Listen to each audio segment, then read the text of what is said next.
Mr.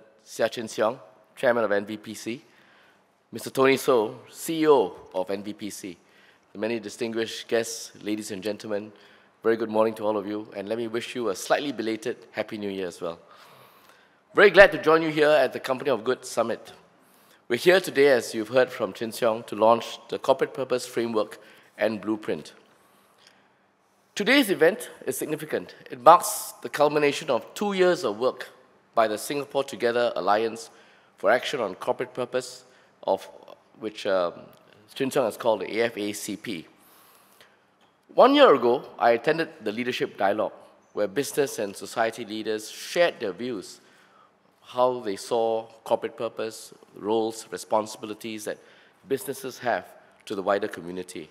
And of course, also look and reflect on the ways in which they felt they could contribute back to society. I'm encouraged to see many familiar faces around the room today from that leadership dialogue, and I'm confident that even as the AFACP has officially concluded, many of its members have felt that energy, and I think it's now been part of their DNA as well, to continue to champion the corporate purpose movement in their own respective sectors, guided by the framework and the blueprint. And I think today's release of the blueprint, which Tony will take us through later, will really give it that added edge.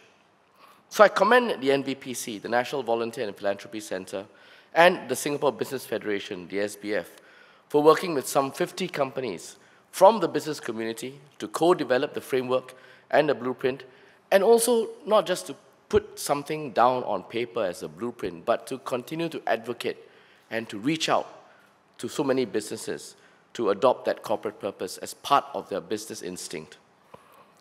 Indeed, as many of you know, corporate purpose is actually not a new concept. It's been around for quite a while, and there has been a long tradition in the business world.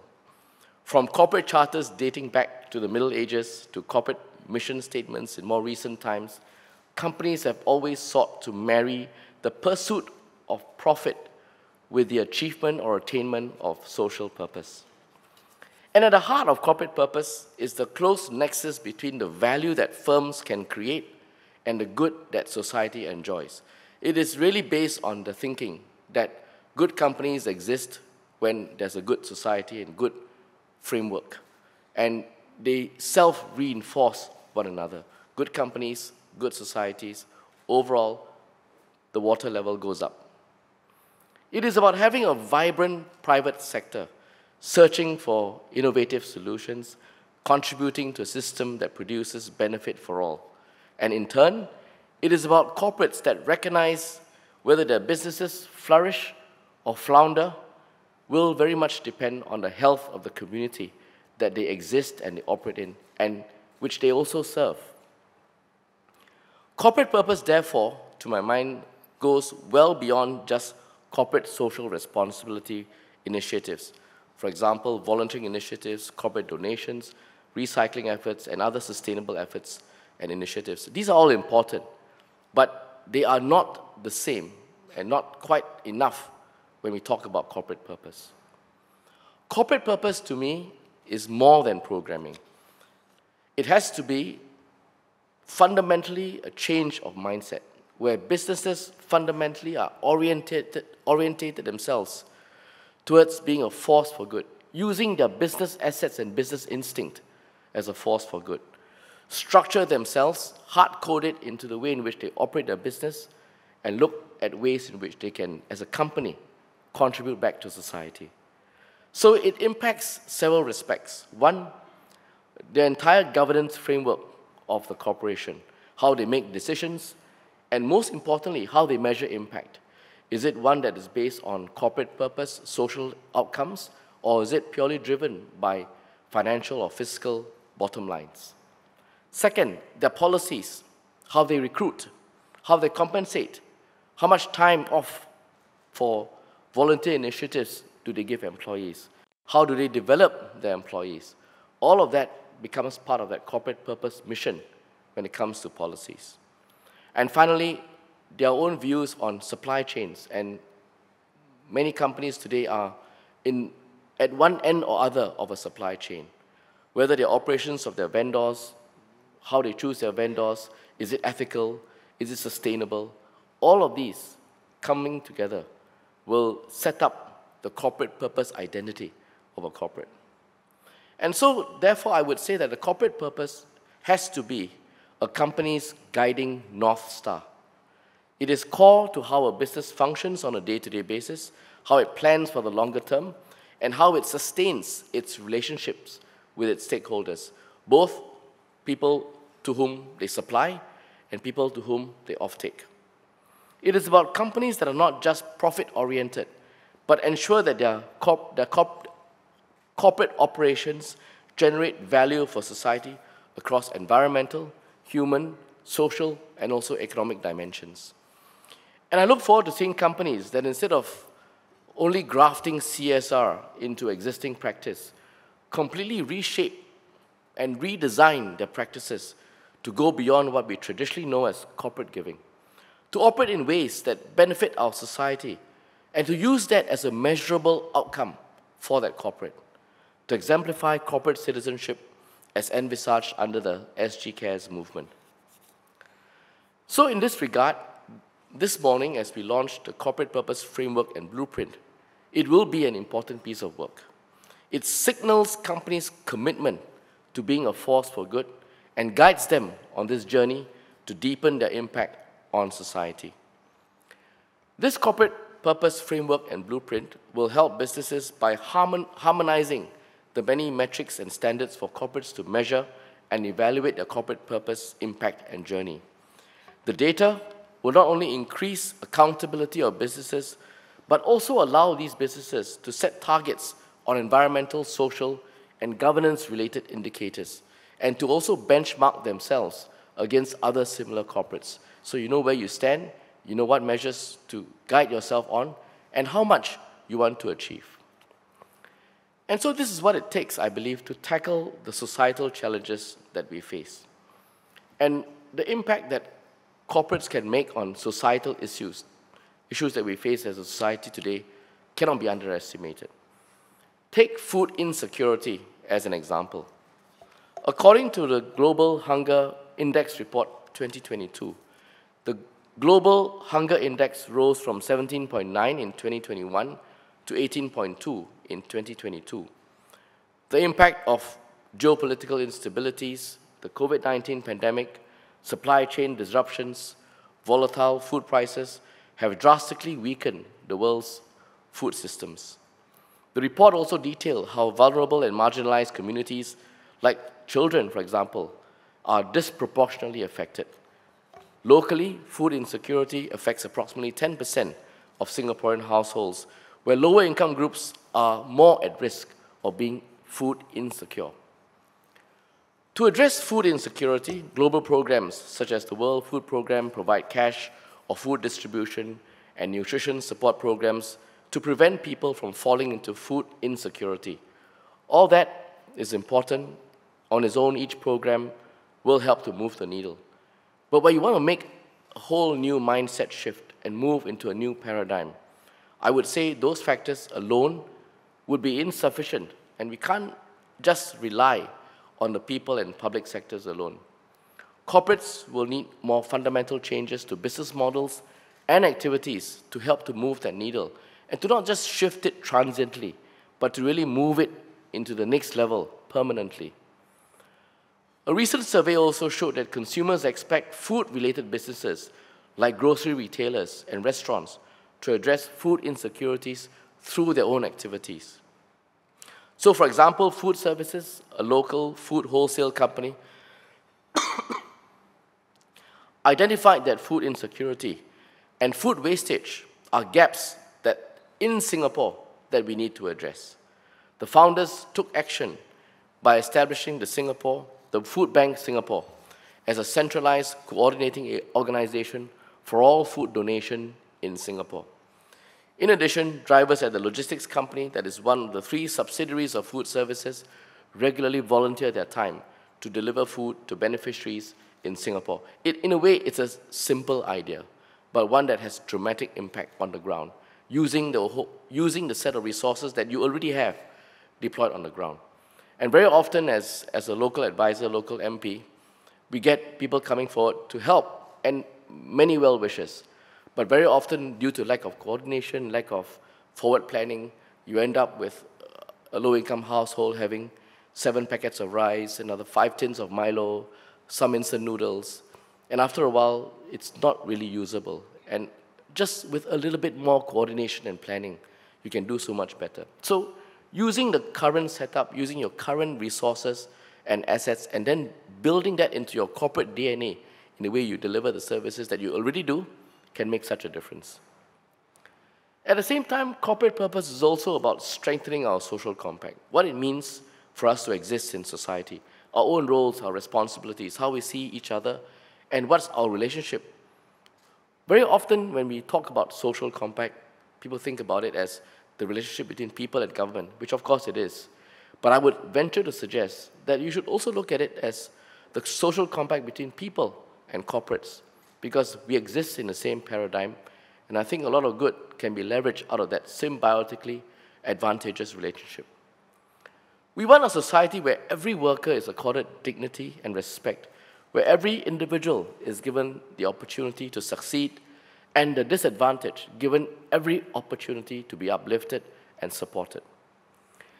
Businesses that contribute and are accountable to society help create more resilient societies and also more empathetic societies.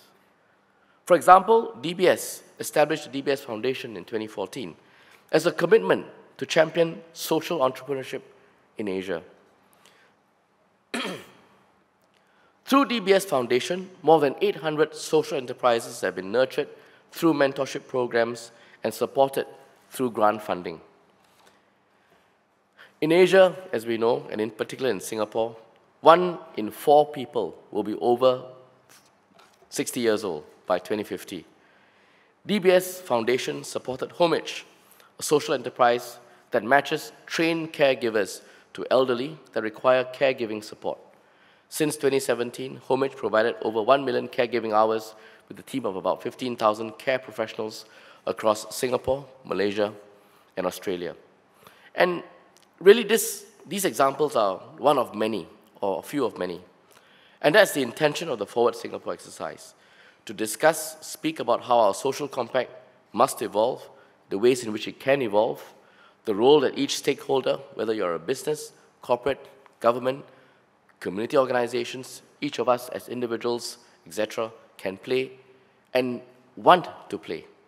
What each of us is willing to do to make commitments to contribute socially for our future, and how we can collectively become stronger than the sum of our parts. And I think that is the corporate purpose vision.